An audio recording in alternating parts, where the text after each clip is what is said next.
en la Argentina la cuestión del consentimiento, que en el protocolo divide mayores y menores de edad, es absolutamente irrelevante para configurar el delito. El delito se consuma con las acciones que ustedes han mencionado, que Rocío mencionó, pero se le agrega el ofrecimiento, porque sabemos que las víctimas también se ofrecen, a veces por los padres, por las propias comunidades.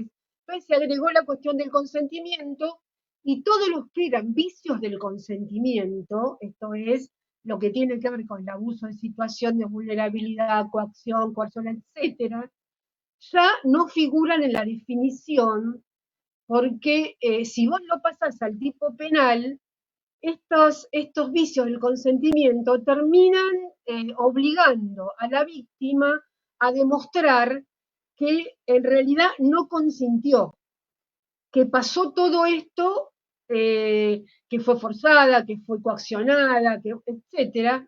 Nuestra definición no le pide nada a la víctima.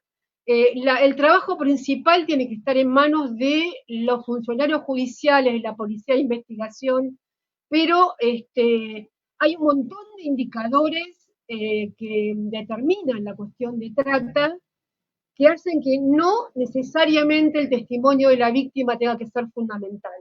Con víctimas que no están en condiciones, por muchas causas, de poder dar realmente un testimonio en tiempo y espacio, ya que la propia situación de trata, ¿no?, hace que el relato de la víctima sea un relato totalmente sesgado por el victimario.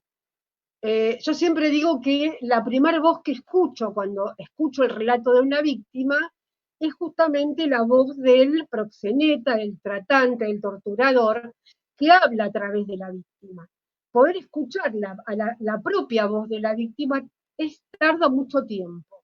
Entonces, cuando uno hace un rescate, no podemos tomar solamente lo que la víctima dice para creer que hay o no hay un delito de trata, porque tal vez tenga que pasar mucho tiempo para que esa víctima pueda reconocerse como víctima y no desde un principio.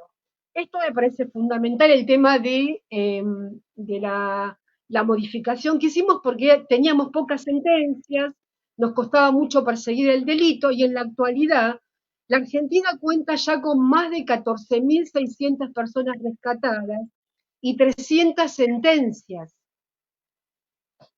A diferencia de Colombia, tenemos como es un mix, ¿no? Tenemos un 50 prácticamente de víctimas de explotación sexual y el otro 50 de explotación laboral. Tenemos mucha trata interna.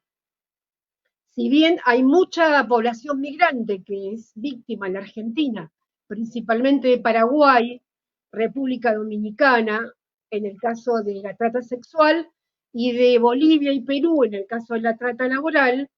Sin embargo, digamos, hay otros países en menor medida, y sí hemos logrado también algo muy importante, que en el registro no solamente figuren varones y mujeres, sino también población travesti, que esto es muy importante porque aparece en general invisibilizada en las estadísticas, ¿no? Si bien es menor, pero aparece invisibilizada. Bueno, comparto con la compañera esta cuestión de que la trata es el crimen más horroroso contra los derechos humanos, es la deshumanización de una persona que es convertida en un sujeto para poder ser vendida como mercancía. Para poder vender, para poder traficar con esa persona, hay que convertirla a esa persona en un sujeto despojado absolutamente de humanidad. Hay un autor italiano, Giorgio Agamben, ¿no?, que habla de la nuda vida. La nuda vida es cuando convertimos a una persona en un ser absolutamente carente de valor. Tiene tan poco valor que no solamente puede ser objeto de ser vendido, de ser una cosa, sino que hasta puede ser objeto de la muerte. Se puede matar a una persona cuyo valor es nada, cuya existencia es nada, deja de ser ciudadano, deja de ser persona. Esto en primer lugar, ¿no es cierto? Muy importante. Quería hablar de esta cuestión de ahora de la trata y la pandemia, ¿no? La trata y este suceso que ha acontecido, llamado acontecimiento. Hay un autor que se llama Alain Badiou, que habla de el acontecimiento, ¿no? Esta situación novedosa, esta situación inexplicable, que irrumpe en la vida cotidiana y que convierte aquello que era invisible en visible, ¿no? Acá en la Argentina, por ejemplo, cuando hemos tenido que empezar a pensar cómo se le daba algún tipo de asignación de, económica a tanta cantidad de personas que han quedado desocupadas por el aislamiento, con una población muy importante a nivel informal, hemos tenido muchos problemas porque nos hemos encontrado con que esta población inexistente de la economía informal no estaba registrada en ningún lado, no existía, no existía para el sistema, no estaba, había que introducirla al sistema. Y esto implica que la pandemia, una de las cosas que ha logrado como producto, es visibilizar lo invisible, ¿no? Ahora, lo paradójico es que en la trata de personas, esta cuestión subjetivante de la pandemia, porque hay que empezar a convertir en sujeto de derechos lo que no existía, el trata es diferente. En la trata lo que sucede es que a raíz del aislamiento, a raíz de justamente la poca circulación, que el interés está puesto fundamentalmente en el COVID, en la no observación, en la baja, ¿no?, de intervención judicial, ya que hay muy pocos tribunales que están abiertos y todo el día. Ha bajado un 60% el número de denuncias sobre trata de personas. Hay personal que no está trabajando en su casa. Ha producido que la invisibilidad. El tema de la trata hoy aparece como invisible tanto en las agendas políticas como en las agendas mediáticas. Si revisamos los diarios, si revisamos las noticias, vamos a encontrar muy poca información respecto a rescates de trata de personas, situaciones de trata de personas.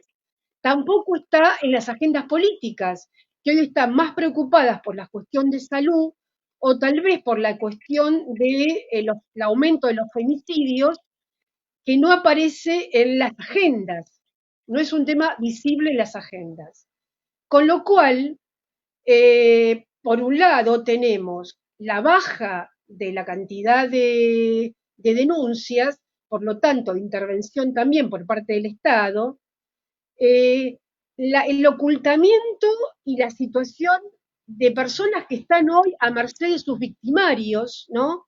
No sabemos cómo están, sin acceso a la salud, tal vez en el caso de la explotación sexual, a merced de la posibilidad de contagiarse, ya que es casi imposible en la prostitución, en la trata de personas, la posibilidad de que no se contagien, ¿no? Ha habido la ridiculez de dar unas recomendaciones acerca de cómo ejercer la prostitución en pandemia, cuando sabemos que es casi imposible que la proximidad entre dos personas evite la posibilidad de contagio. Y algo más, no solamente ha invisibilizado, no solamente ha hecho esto, sino que hay como nosotros somos abolicionistas, ha habido un lobby muy importante de aquellas organizaciones regulacionistas que intentan, eh, sobre todo en un país donde tenemos una larga tradición abolicionista, han intentado incluir en un registro de economía popular la prostitución como un trabajo. El domingo nos enteramos que de golpe habían hecho un lobby para que eh, las mujeres que están y las travestis que están en situación de prostitución estaban obligadas a categorizarse como trabajadores sexuales para poder acceder a un subsidio. Por suerte esto dio marcha atrás por el gran movimiento de las organizaciones abolicionistas que hemos trabajado intensamente para que esto sea atrás, porque tenemos legislación desde hace un siglo que prohíbe los prostíbulos y que prohíbe, a ver, que si bien legaliza, si bien el ejercicio de la prostitución no es un delito en la Argentina, el ejercicio autónomo de la prostitución, también sabemos, y lo sé yo por haber participado en tantos allanamientos, que prácticamente el ejercicio autónomo de la prostitución no existe. Y que aún si existiera, si aún hubiera un pequeño grupo que puedan ejercer autónomamente, no se le puede llamar trabajo, porque el trabajo automáticamente le abre las puertas a legalizar el proxenetismo, ¿no? Si hay un trabajador, luego hay un patrón que se proxeneta y ir a abrirle las puertas en nuestro país al proxenetismo. Hoy estamos debatiendo, porque por supuesto las personas que están en prostitución, como dije, no es un delito, tienen derechos y derechos a tener eh, derechos sociales, por ejemplo, y esto no lo estamos cuestionando, sino que nos parecía que el Estado no puede poner como una actividad de la economía popular a la prostitución como trabajo. Tal vez yo propuse poner personas en prostitución, está bueno poder registrar, saber cuántas personas hoy en la Argentina están ejerciendo la prostitución, luego saber si esas personas lo hacen autónomamente o no, será función de la justicia, será función de los organismos eh, que trabajan en el rescate de víctimas, en las entrevistas, poder determinar si realmente ahí hay un caso de explotación sexual o hay un caso de autonomía, que no existe prácticamente porque en todos los casos siempre en los relatos aparece el proxeneta, el jefe de calle, de la policía, el de la brigada de la policía, y que algunas que han intentado ser autónomas, crear cooperativas, apenas se entera la policía, apenas se entera el jefe, el proxeneta del barrio, les golpea la puerta y les obliga a pagar hasta el 50% de lo que reciben de paga del cliente. Este es un debate que todavía estamos sentando en Argentina, muy importante, pero bueno, es el aprovechamiento también que hay en esta situación de aislamiento, de confinamiento, por parte de las redes de prostitución, que están muy enojadas con nuestra ley, porque nuestra ley no solamente modifica la parte de trata, sino que modifica 3 artículos del Código Penal que tienen que ver con la facilitación de la prostitución, la promoción de la prostitución y la explotación sexual, que son delitos aún con el consentimiento de la víctima. Por ahí la compañera colombiana explicaba cuánto tiempo tarda una persona en reconocerse como víctima, ¿no? Que en general al principio no hay un reconocimiento, que esto se puede dar en una etapa posterior, por lo tanto consideramos que para que podamos avanzar en la persecución del delito, también la explotación sexual, por ejemplo, y la promoción y facilitación tenía que estar esta cuestión de aún con el consentimiento de la víctima. Y respecto al tema del ciberespacio, acá en Argentina, cuando bueno, hubo un reclamo de parte de la sociedad, que están aisladas, ¿no es cierto? El aislamiento produce también alejamiento de los afectos, alejamiento de la posibilidad de tener contacto sexual, y se recomendaba desde el Estado el sexting, por ejemplo. O sea, bueno, una de las formas de poder saldar esta falta de contacto es el sexting. Entonces yo alerto acá acerca de los peligros de las redes sociales, del sexting, por ejemplo, en los adultos, pero también de las redes sociales en los niños, niñas y adolescentes. Hoy estamos todo el tiempo conectados, redes sociales, adultos y niños. Es imposible prácticamente que un adulto, que un papá pueda controlar totalmente lo que un niño, niña, adolescente, eh, digamos, se conecta por las redes sociales porque está en el celular, no puedes estar controlando permanentemente lo que tus hijos están haciendo con el celular, estamos todo el tiempo conectados. Entonces tenemos dos cuestiones por un lado. El sexting es peligroso también para las adultas porque puede implicar la circulación de fotos, de videos, con buenas intenciones, tal vez para poder tener un contacto con parejas que recién conocemos. Ahora bien, eh, las fotos y videos pueden ser usados también a futuro para, por un lado, extorsionar, ¿no? Muchas veces se extorsiona para lograr dinero, se extorsiona para obtener encuentros sexuales que a lo mejor no son consentidos por esa persona. Si hubo alguna pelea, también hay la humillación de publicar las fotos o videos en las redes sociales.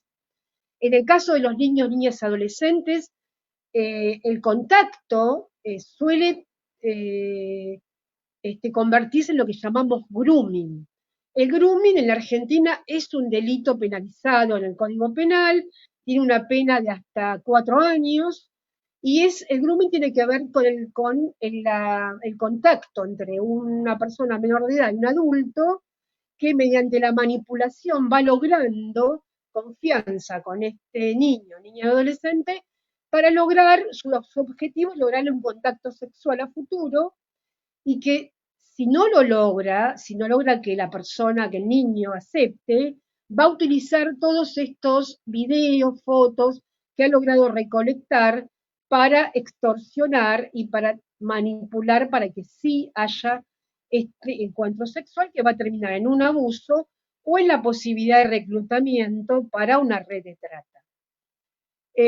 Respecto a las nuevas formas, bueno, por supuesto, el ciberespacio, las redes sociales son hoy una nueva forma de reclutamiento muy importante, pero también tenemos otras cosas que están pasando. Por un lado, el tema del aislamiento, la poca posibilidad de que la gente denuncie, porque las víctimas no denuncian, hay que decir la realidad, no denuncian por miedo, no denuncian porque no tienen acceso a la posibilidad de denunciar, no denuncian porque no se reconocen como víctimas.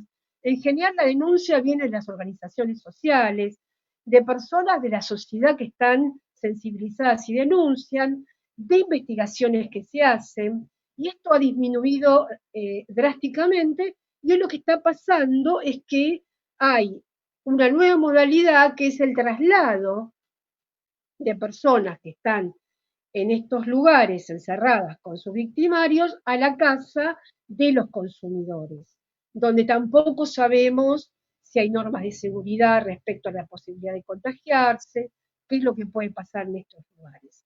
Eh, lo que, digamos, como cuestión a futuro, me parece que es pensar que la pandemia va a continuar, que esto no es un tema que recién comienza, no tenemos una vacuna todavía. En nuestro país el aislamiento, sobre todo en los lugares con más población como es Buenos Aires y Ciudad de Buenos Aires, todavía es muy importante. Hay digamos, relajamiento en el resto de las provincias, pero no en las provincias con mayor población. Eh, con lo cual hay que tener mucho cuidado. La población tiene que haber campañas de prevención. El Estado tiene que tomar este tema, que no lo ha tomado como algo importante. Eh, Estamos haciendo nosotros como organización una campaña de flyers en las redes sociales para hacer prevención. Estamos haciendo un montón, como hoy hacemos este seminario, un montón digamos, de conversatorios y de cosas en las redes sociales también. La sociedad civil, lo que vemos es de parte del Estado, digamos, poca visibilización de este tema, ¿no? Así que bueno, esto es lo que me parece más importante a decir. Y bueno, nosotros en Argentina tenemos una muy buena legislación, es abolicionista, tenemos mucha cantidad de resoluciones y de programas, tenemos centros de acogida para víctimas de trata en muchas provincias, como programas en muchas provincias. Lo que tenemos el año pasado se aprobó, es un fondo fiduciario que implica que las incautaciones de los bienes de los tratantes, una vez que hay sentencia firme, debería destinarse para la asistencia directa a víctimas de trata. No podemos hoy monitorearlo en este año, pero bueno, esperamos que a futuro podamos recibir más información de parte del Estado. No tenemos datos actualizados. Estos datos que le di de 14.600 personas rescatadas son del año pasado. La realidad es que hoy no tenemos información y algo muy grave es que las personas en situación de prostitución que no quieren reconocerse como trabajadoras sexuales no están siendo recibidas por el Estado Nacional, porque no están siendo incluidas en los programas de asistencia, porque parece que si no se consideran trabajadoras sexuales no pueden entrar en ningún registro. El impacto que va a tener el COVID en nuestras poblaciones, que ya eran muy vulnerables, con situaciones de pobreza extrema en algunos lugares, va a ser el aumento, el agravamiento de las situaciones de vulnerabilidad, ya sea de mujeres que hoy son cabeza de hogares, como también de varones que se quedan sin trabajo, sobre todo gente que trabajaba en la economía informal, ¿no? Eh, el aumento de la pobreza lo que convierte es mucho más vulnerable a estas poblaciones a ser reclutadas tanto para la trata sexual como para la trata laboral.